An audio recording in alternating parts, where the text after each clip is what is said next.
Bonjour et bienvenue sur ma nouvelle vidéo. Aujourd'hui, je vais vous parler de la statue du Christ roi de la commune des Housses, en Haute-Savoie.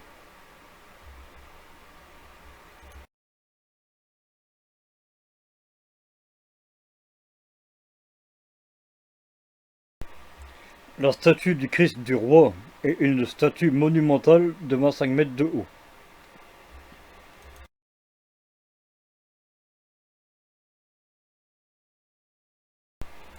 Le monument se situe à 2 km au nord-est de la commune des Housses, dans le hameau de Le Coupeau.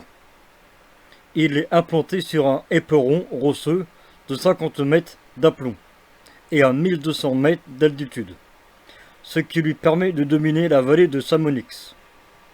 Le site est accessible uniquement à pied depuis des chemins de randonnée, débutant soit aux hameaux, soit depuis la route menant au parc animalier de Merlet.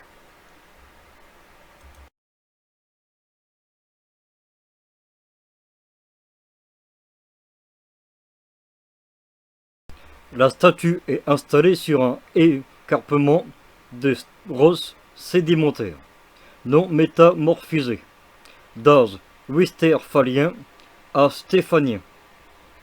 Ces couches comportent une vaste gamme de néologies, depuis des chimistes sédimentaires aux conglomérats, et se caractérisent par leur teinte sombre en raison de la présence de nombreux débris carboneux.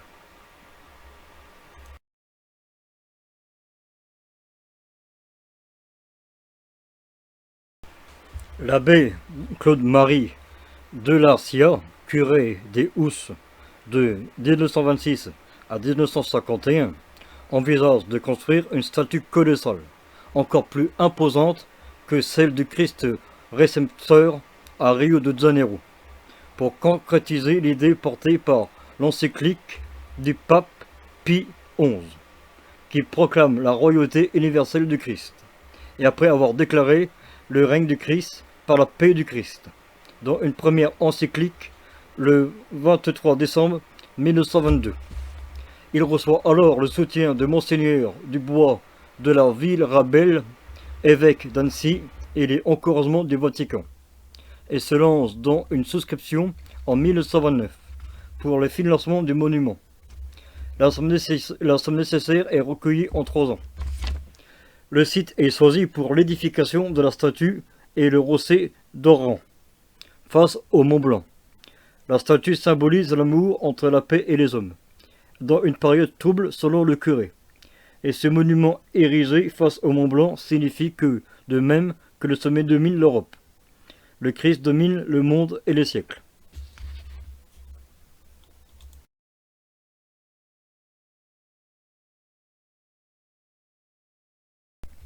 La construction de la statue est confiée par l'architecte Georges Serra, spécialisé dans la sculpture religieuse, tandis que l'architecte Vigo Fevel supervise l'aménagement intérieur de l'édifice et la réalisation d'un campanile construit à côté de la statue et qui abrite la cloche de la paix, initialement estimée à une quarantaine de mètres de haut.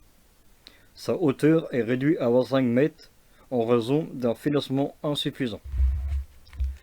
La première pierre est posée en août 1933. Les conditions d'accès à l'époque compliquent le travail des ouvriers, qui sont obligés de travailler sur place, sur des routes non carrossables. Des wagonnets sur rails sont installés et permettent d'acheminer tout le matériel sur le site. Les travaux sont interrompus pendant l'hiver et sont terminés au bout d'1 an.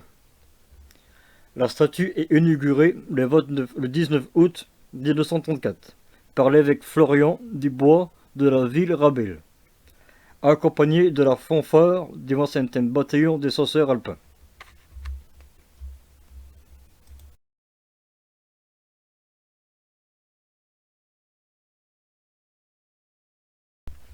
La commune des Housses rachète la statue le 19 décembre 1977 pour 5000 francs. Et la statue monumentale fait objet d'une inscription au titre des monuments historiques depuis le 10 mars 2020.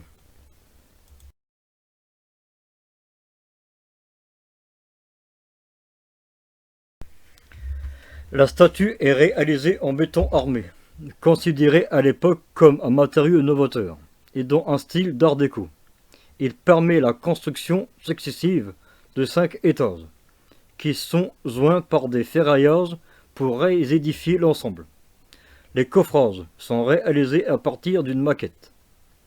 Celle-ci, comprenant le haut de la poitrine, les bras et la tête, est modelée dans l'atelier de Paris, puis expédiée par train. Le travail de sculpture et ensuite a été fait sur place. Le bras bénissant étant l'ensemble le plus compliqué à réaliser. La statue est ensuite recouverte d'un revêtement à base de silictique, qui lui confère une apparence de granit, tandis qu'une platine en or est appliquée sur le septe, la couronne, l'auréole et le cœur. Elle pèse 500 tonnes pour 25 mètres de haut. Elle est la deuxième plus haute statue de France, après celle de la Vierge du Mat Riles, également sculptée par Georges Serra, située à Méribel, dans l'Ain, qui culmine à 30,60 mètres de haut.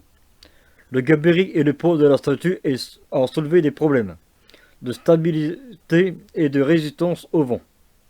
Ses concepteurs ont été obligés de lui ajouter un socle en béton dont les murs font 48 cm d'épaisseur pour un volume total de 80 mètres carrés. À l'intérieur, un escalier constitué de 84 marches en mélèze de coupeaux permet l'accès à une plateforme dissimulée derrière la couronne.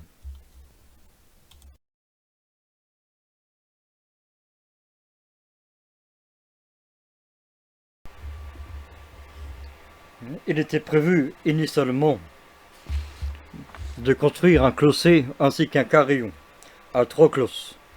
Une grande collecte populaire de métaux complétée par une souscription est organisée dès 1935. Mais durant l'occupation, la fonderie Paccard doit céder aux Allemands un important volume de métaux et oblige de revoir à la baisse les ambitions du projet. Une seule cloche de 1800 kg est finalement réalisée à Servier en 1947. La cloche est transportée jusqu'aux Housses par la société Mermet. Son ascension au coupeau est retardée par plusieurs rebondissements et finalement effective le 11 août 1949. Elle est installée dans un petit bâtiment aux côtés de la statue.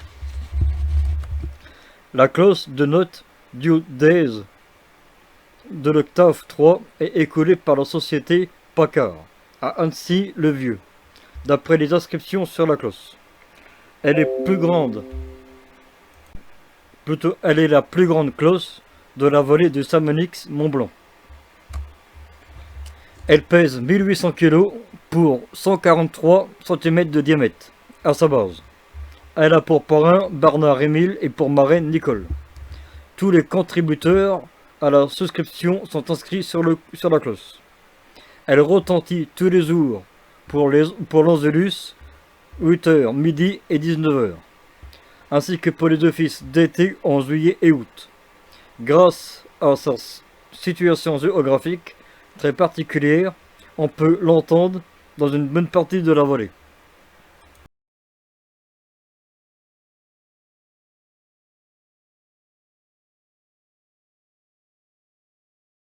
Une chapelle piédestale est aménagée avec un double autel, intérieur et extérieur, à l'intérieur de la statue.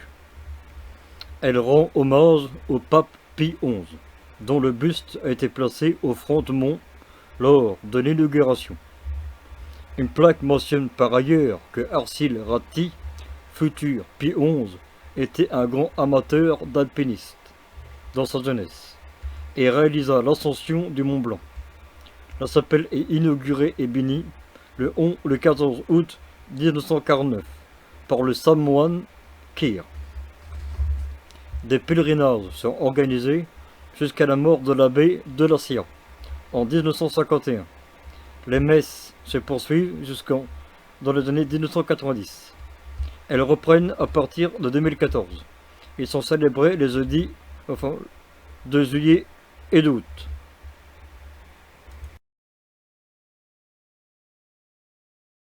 Merci d'avoir regardé la vidéo.